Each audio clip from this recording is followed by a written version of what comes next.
안녕하세요. 오늘 주제는 보호장비 착용이라는 주제입니다. 영상은 최근 피킹 블록을 하며 찍은 영상입니다. 저는 2월쯤 볼륨 훈련을 시작으로 볼륨, 스트렝스, 피킹 이렇게 각각의 주기를 나눠서 훈련하고 있습니다.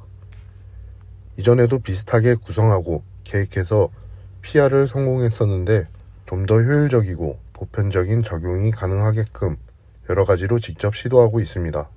훈련 성과도 나름 만족하고 있는 요즘입니다.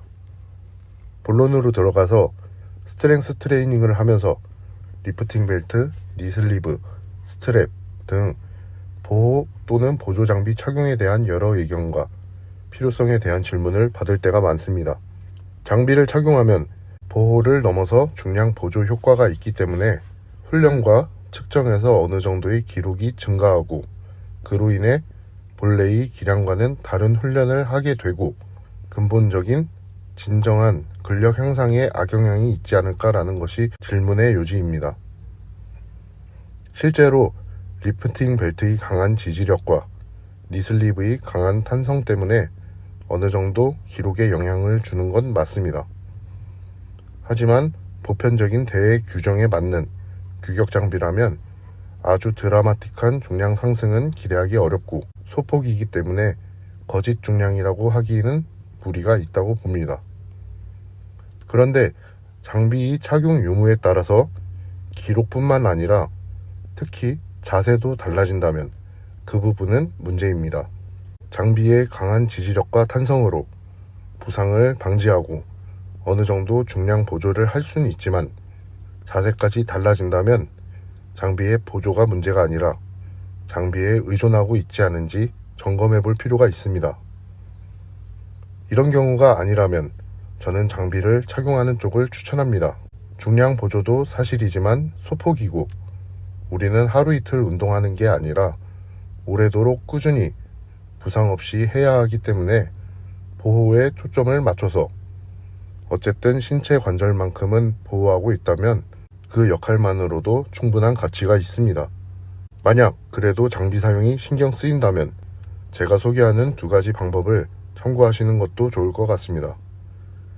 첫 번째는 보통이 대회 규정에서 허락하는 규격 장비를 사용하는 겁니다.